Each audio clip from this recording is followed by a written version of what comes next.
Hello, everyone, and welcome to my CBS GH spoiler channel. I hope everyone is having a wonderful day. Before we begin, please hit the subscribe button and give this video a thumbs up.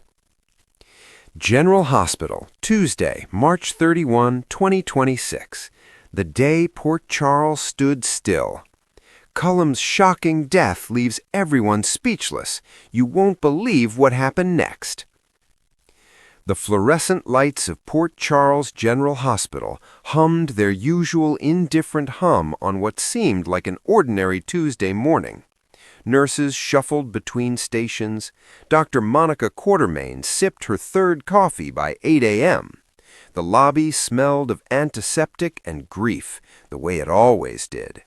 But today was different.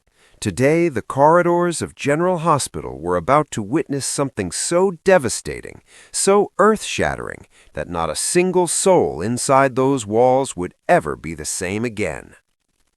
Cullum Ashworth was going to die, and nobody saw it coming. The episode opened with Cullum, the charismatic, silver-tongued anti-hero who had bulldozed his way into Port Charles 18 months ago, sitting upright in room 412, allegedly recovering from what his doctors described as minor cardiac stress. He looked good. He looked too good. His dark eyes sparkled with that trademark mischief. He was already on the phone, pulling strings, manipulating the entire Quartermain board of directors from his hospital bed like the diabolical genius he was. Fans watching at home were practically screaming at their screens. This man does not look like someone who is about to die. That was exactly the point. Down in the lobby, Carly Corinthos blew through the revolving doors like a Category 5 hurricane in heels. Her jaw was tight, her eyes were red. She'd gotten a call, a mysterious, untraceable call, warning her that someone close to her was in danger. She didn't know it was Cullum. She didn't know who it was. All she knew was that her gut, that ironclad Carly Corinthos gut that had saved her life 17 times over the years, was screaming. 2 floors up, Dr. Patrick Drake was reviewing charts when the monitors in room 412 suddenly went berserk. Beep, beep, beep. The flat line was deafening. Nurses flooded the room. Crash cart wheeled in. Paddles charged. Clear! The body of Cullum Ashworth jolted once, twice, and then lay absolutely, terrifyingly still. And this is where General Hospital broke every viewer's heart into 1,000 pieces. Because in the middle of the frantic resuscitation attempt, the door to room 412 swung open, and there stood Spencer Cassadine, who had spent the last 4 episodes trying to expose Cullum as the man who had destroyed his family's legacy. Spencer, whose hands were literally shaking. Spencer, who had come here this morning not to save Cullum, but to confront him.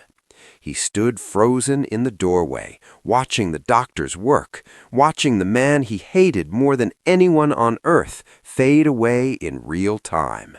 The irony hit like a freight train. "No," Spencer whispered. "No, no, no, you don't get to die. You don't get to do this to me." But Cullum did. At 9:47 a.m., Dr. Drake stepped back from the bed, removed his gloves, and called it. The room went so quiet you could hear the ventilation system breathe.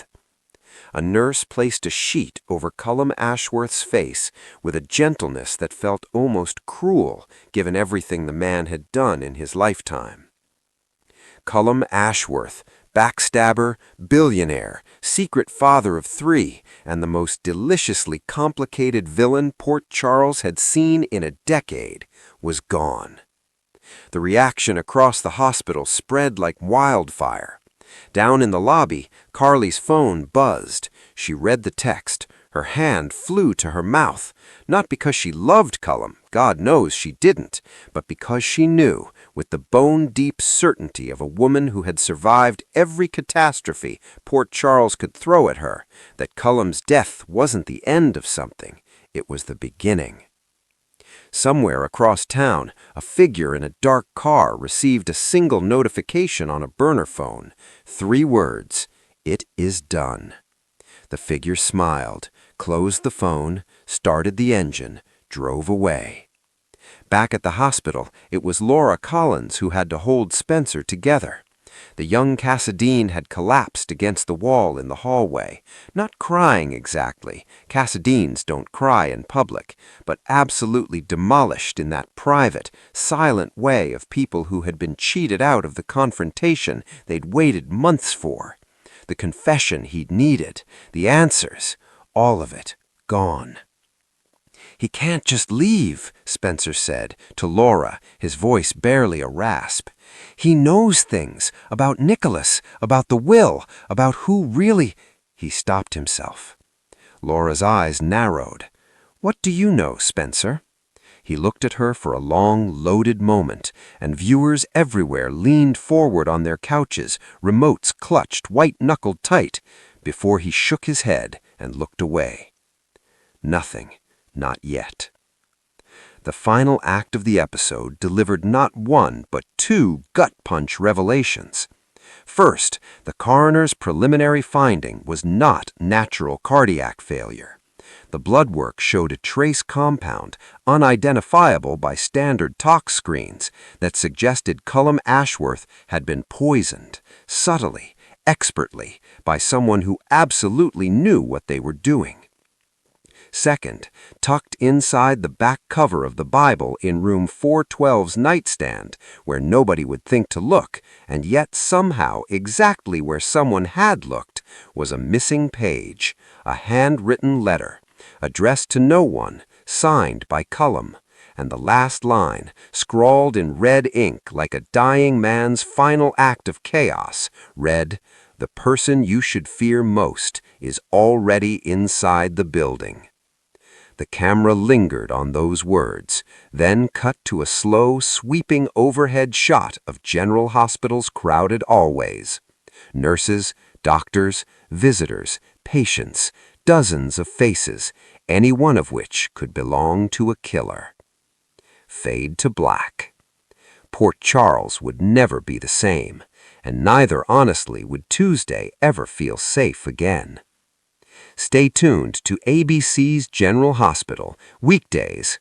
Check back for the latest GH spoilers, recaps, and breaking soap news.